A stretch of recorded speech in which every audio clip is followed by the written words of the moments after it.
ሰላም ጤና ይስጥልኝ ውድ የተከበራችሁ ተመልካቾቻችን ከተወዳጁ ጣቢያችን ብስራት ዩቲዩብ ቻናል ወደ እናንተ የሚደርሰው የመረጃ ሰዓታችን ተጀምሯል። መረጃዎቹን ወደ እናንተ በማድረስ ነው ሰብለ አበበ ከእናንተ ጋር የጋራ ቆይታ ማድረግ ይሆናል። ለሰዓቱ የደረሱ ከሀገር ውስጥ እንዲሁም ከባህር ማዶ መረጃ ይዘናል። ወደ ሀገር ውስጥ እናልፋለን። አባቷን ገሎ ልጅቷን የደፈረው ግለሰብ በእስራት ተቀጣ። ተከሳሽ ፍታለው አሰበው ከ6 ግብረ አበሮቹ ጋር በመሆን ታህሳስ 24 ቀን 2017 ዓ.ም በአዳኝ አገር ወረዳ ጫቆ ወረዳ ጫቆ ቀበሌ ልዩ ቦታው ገዳም ሰፈር ተብሎ በሚጠራበት ቦታ አዲስ የደጉ የተባለን ግለሰብ የግድያ ወንጀል በመፈጸምና የሟችን ልጅ በመድፈር ከግብረ አበሮቹ ጋር ተሰውሮም ቆይቷል። በተለያዩ አካባቢዎች ሲንቀሳቀስ ቆይቶ የካቲት 6 ቀን 2017 ዓ.ም መተማ ወረዳ አሹሸራ ቀበሌ ልዩ ቦታው ገነት ማርያም በሚባልበት ቦታ በጸጥታ ኃይል ተይዞ ምርመራውን የሰውና የሰነድ ማስረጃ በማደራጀት ለምስራቅ ጎንደር ዞን አቃቢ ሕግም መዝገቡን በመላክ ክስም ተመስርቷል። የምዕራብ ጎንደር ዞን ከፍተኛው ፍርድ ቤትም ሰኔ 1 ቀን 2018 ዓ.ም በዋለው ችሎት ተከሳሽን ያርማል፣ ሌሎችንም የወንጀል ፈጻሚዎችን እንዲቆጠቡ ያደርጋል በማለት ያስተምራል ያለውን በ16 ዓመት ከ6 ወር ጽኑ እስራትና በ1000 ብር በመቅጣት ውሳኔ ማስተላለፉን የአዳኝ አገር ጫቆ ወረዳ ፖሊስ ጽሕፈት ቤት ማስታወቁን ብስራት ራዲዮ ሰምቷል። በአደጋ ምክንያት ለ7 ዓመት ተጣሞ የነበረን እግር ወደ ነበረበት መመለስ መቻሉ ተገለጸ። በደረሰባት አደጋ ሳቢያ ለ7 ዓመት ታማ የነበረችውን የአንዲት ታካሚ እግር ባደረገላት ሕክምና ወደ ነበረበት መመለስ መቻሉን የወራቤ ኮምፕሬሄንሲቭ ስፔሻላይዝድ ሆስፒታል አስታውቋል። ታካሚዋ የ20 ዓመት ዕድሜ ያላት ወጣት ስትሆን ከ7 ዓመት በፊት ጉዳት ደርሶባት በወቅቱ በባህላዊ አጥንት ሕክምና ታክማ የነበረ መሆኑም ተገልጿል። ይሁንና የቀኝ እግሯ በከፍተኛ ሁኔታ ተጣሞ በመቅረቱ የማይቋረጥ ህመም እንደነበረባትና ራሷን ችላ መራመድ እንደማትችል የሆስፒታል የህዝብ ግንኙነት ኮሚኒኬሽን ኃላፊ የሆኑት አቶ አብዱል ጀባር አብደላ ከብስራት ራዲዮ ጋር በነበራቸው ቆይታ ተናግረዋል። ታካሚዋ የገጠማት ጉዳት ከአካላዊ ህመም ባለፈ የስነ ልቦና ጫና አድርሶባት እንደነበረም ተገልጿል። በዚህም ሆስፒታሉ የአጥንት ህክምና ክፍል አስፈላጊው ምርመራ ከተደረገላት በኋላ የቀዶ ህክምና ማግኘቷን አቶ አብዱል ጀባር ጠቅሰው ህክምናው በተሳካ ሁኔታ በመጠናቀቁ እግሯም ተስተካክሎ ቀጥ ማለት መቻሉም ተገልጿል። በአሁኑ ወቅት ታካሚዋ በተደረገላት ህክምና ከህመሙ ሙሉ ለሙሉ ማገገሟንም ነግረውናል። ዘመናዊ የአጥንት ህክምና እንቅስቃሴ ስነ ልቦናና ተስፋ ወደ ነበረበት መመለስ የሚችል መሆኑንም የተገለጸ ሲሆን ከአጥንት ጋር ተያይዞ የሆነ አደጋ ሲያጋጥም በቶሎ ለመዳን ወደ ዘመናዊ ህክምና መሄድ እንደሚያስፈልግ ተነግሯል ስትል ኤደን ሽመልስ ዘግባለች። ተመልካቾቻችን አሁን ደግሞ ወደ ባህር ማዶ መረጃዎቻችን እናልፋለን።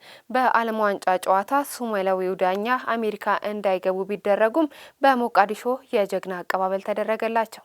የሶማሊያ ዜጎች ያላቸው እግር ኳስ ዳኛ ኦማር አርታን ወደ አሜሪካ እንዳይገቡ ቢከለከሉም ወደ ሀገራቸው ሲመለሱ የጀግና አቀባበል ተደረገላቸው። ይህ የአሜሪካ ውሳኔ በ2026 የፊፋ ዓለም ዋንጫ ላይ እንዳይሳተፉም አስገድዷቸዋል። የስፖርት ሚኒስትር መሐመድ አብዱል ቃድር አሊ፣ የመከላከያ ሚኒስትር አህመድ ሙአሊም ፊቂና የሶማሊያ እግር ኳስ ፌዴሬሽን ከፍተኛ ባለስልጣናት ረቡዕ በዋና ከተማዋ ሞቃዲሾ በሚገኘው አዳን ኤድ ዓለም አቀፍ አውሮፕላን ማረፊያ አቀባበልም አድርገውላቸዋል። አርታን ከመጡ በኋላ በሰጡት ጋዜጣዊ መግለጫ ላይ በሚቀጥለው የፊፋ ዓለም ዋንጫ እንደማትሳተፍ ቃልም እገባለሁ፣ እናም ለፊፋ የሶማሊያ ሕዝብ ድጋፍን እናመሰግናለን ብለዋል። አርታን የፊፋ ዓለም ዋንጫን በመዳኘት የመጀመሪያ ሶማሌ ዳኛ ለመሆን ተዘጋጅተውም ነበር። መጥፎ ሁኔታ ቢሆንም እኔ አዎንታዊ ስሜት ውስጥ ነኝ፣ እናም በዳኝነት ህይወቴ የሚቀጥሉት ፈተናዎች ላይ አተኩራለሁ ሲሉም ዳኛው ተናግረዋል። የሶማሊያ እግር ኳስ ፌዴሬሽን የአርታንን ጉዞ ለሶማሊያ ለምስራቅና ለመካከለኛው አፍሪካ እግር ኳስ ማህበራት ምክር ቤትም ሴካፋና ለአፍሪካ እግር ኳስ ኩራት ምንጭ ሲልም ጠቅሰውታል። ወደ አሜሪካ መግባት ዳኛው መከልከላቸው ዓለም አቀፍ ረብሻንም ቀስቅሷል። አርታን በቅርቡ በአፍሪካ እግር ኳስ ፌዴሬሽን የ2025 የአፍሪካ ምርጥ ዳኛ ተብለውም መመረጣቸውም ይታወሳል። የዩናይትድ ስቴትስ ፕሬዚዳንት ዶናልድ ትራምፕ ሰኔ 4 ቀን 2025 ያወጡትን አዋጅ የሶማሊያ ዜጎች ወደ አገሪቱ እንዳይገቡ ሙሉ በሙሉ ይገድባል። ህጉ ስደተኛ ያልሆኑ እንዲሁም የሆኑትንም የሶማሊያ ዜጎች ወደ ዩናይትድ ስቴትስ መግባትን ሙሉ በሙሉ ይከለክላል። በሰሜን አየርላንድ ሱዳናዊው ስደተኛ የፈጸመውን የስለት ጥቃት ተከትሎ ከባድ ተቃውሞ ተቀሰቀሰ። በሰሜን አየርላንድ ቤልፋስት ከተማ በስለት የተፈጸመውን ጥቃት ተከትሎ በተነሳ ተቃውሞ ሰዎች መኖሪያ ቤታቸውን ለቀው ለመውጣት መገደዳቸውም ተገልጿል። ቤቶችና መኪኖች ሲቃጠሉ የህዝብ ትራንስፖርት በከተማም ተቋርጧል። ሰኞ ዕለት በስለት ጥቃት በመፈጸም የመግደል ሙከራ አድርጓል በሚል የተጠረጠረው የ30 ዓመቱ ሱዳናዊ ሮብ በሰሜን ቤልፋስት ፍርድ ቤትም ቀርቧል። ግለሰቡ ህዝብ በተሰበሰበበት ስፍራ ስለት ይዞ በመገኘትና ለመግደል በማስፈራራት ወንጀል ክስም ተመስርቶበታል። ጥቃት የደረሰበት የ40 ዓመት ሰው በአይኑና በአንገቱ ላይ ከባድ ጉዳት እንደደረሰበትና በሆስፒታል ሕክምና እየተከታተለ መሆኑም ተገልጿል። በስፋት በበይነ መረብ የተሰራጨ የጥቃቱ ቪዲዮ እንደሚያሳየው ፖሊስ ወንጀሉ ወደ ተፈጸመበት አካባቢ እስኪደርስ ድረስ በርካታ ሰዎች ተሰብስበው አጥቂውን ባገኙት ነገር ሁሉ ለመከላከል ሞክረዋል። የሰሜን አየርላንድ ፖሊስ ጥቃቱን ተከትሎ በውስን አካባቢዎች በተፈጠረ ነው